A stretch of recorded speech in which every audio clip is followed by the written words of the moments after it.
ನಕ್ಸಲ್ ನಾಯಕ ವಿಕ್ರಮ್ ಗೌಡ ಎನ್ಕೌಂಟರ್ ಮಾಜಿ ನಕ್ಸಲ್ ಕಿಡಿ. ವಿಕ್ರಮ್ ಗೌಡನ ಹತ್ಯೆ ಅತ್ಯಂತ ಖಂಡನೀಯ, ಯಾರೂ ಒಪ್ಪುವಂಥದಲ್ಲ. ಸಿಎಂ ಗೃಹ ಸಚಿವ ಎನ್ಕೌಂಟರ್ ಅನ್ನ ಸಮರ್ಥಿಸಿಕೊಂಡಿದ್ದು ಅತ್ಯಂತ ದುರಾದೃಷ್ಟ.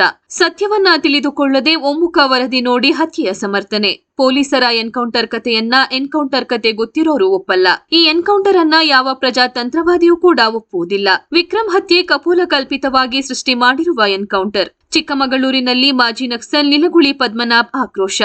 ಎಲ್ಲೋ ಹಿಡಿದು ಹಿಂಸೆ ಮಾಡಿ ಸಾಯಿಸಿ ಕೊನೆಗೆ ಪೀತಬೈಲಿಗೆ ತಂದು ಹಾಕಿದ್ದಾರೆ. ಎನ್ಕೌಂಟರ್ ಬಗ್ಗೆ ಮಾಧ್ಯಮದವರಿಗೂ ತಿಳಿಯದಂತೆ ಯಾರಿಗೂ ಮುಖ ತೋರಿಸದೆ ವಂಚಿಸಿದ್ದಾರೆ.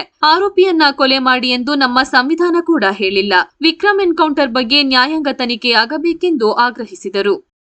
ಒಂದು ಪ್ರಜಾತಂತ್ರ ವಿರೋಧಿಯಾದಂಥ ಕೃತ್ಯ ಇದು ಯಾವುದೋ ನಮ್ಮ ಸಂವಿಧಾನ ಕೂಡ ಯಾವುದೋ ಒಬ್ಬ ಆರೋಪಿ ಇದ್ದರೆ ಆರೋಪಿಯನ್ನು ಹತ್ಯೆ ಮಾಡಿ ಅಂತೇಳಿ ನಮ್ಮ ಸಂವಿಧಾನ ಎಲ್ಲೂ ಹೇಳಲಿಲ್ಲ.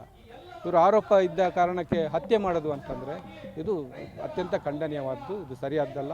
ಇದರ ಬಗ್ಗೆ ನ್ಯಾಯಾಂಗ ತನಿಖೆ ಆಗಬೇಕು ಅಂತೇಳಿ ನಾನು ಒತ್ತಾಯಿಸ್ತೀನಿ. ಅದೇ ಹೊತ್ತಿಗೆ ನಮ್ಮ ಹೋಮ್ ಮಿನಿಸ್ಟ್ರು ಮತ್ತು ಮುಖ್ಯಮಂತ್ರಿಗಳು ಕೂಡ ಇದನ್ನು ಸಮರ್ಥಿಸಿಕೊಂಡಿದ್ದು ಅತ್ಯಂತ ದುರಾದೃಷ್ಟಕರ ವಿಚಾರ.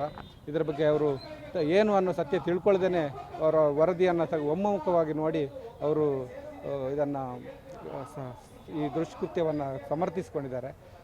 ಹಾಗಾಗಿ ಇದನ್ನು ಇದು ಕೂಡ ಅತ್ಯಂತ ಖಂಡನೀಯವಾದಂಥ ವಿಚಾರ. ಜವಾಬ್ದಾರಿಯಾದಂಥ ಹೇಳಿಕೆಯನ್ನು ಅವರು ಹೋಮ್ ಮಿನಿಸ್ಟ್ರು ಮುಖ್ಯಮಂತ್ರಿಗಳು ಕೊಡಬೇಕಾಗಿತ್ತು. ಈಗ ನಾನು ಒತ್ತಾಯಿಸ್ತೀನಿ ಅವರಿಗೆ ಇದರ ಬಗ್ಗೆ ಒಬ್ಬ ಹಿರಿಯ ನಿವೃತ್ತ ನ್ಯಾಯವಾದಿಯ ನೇತೃತ್ವದಲ್ಲಿ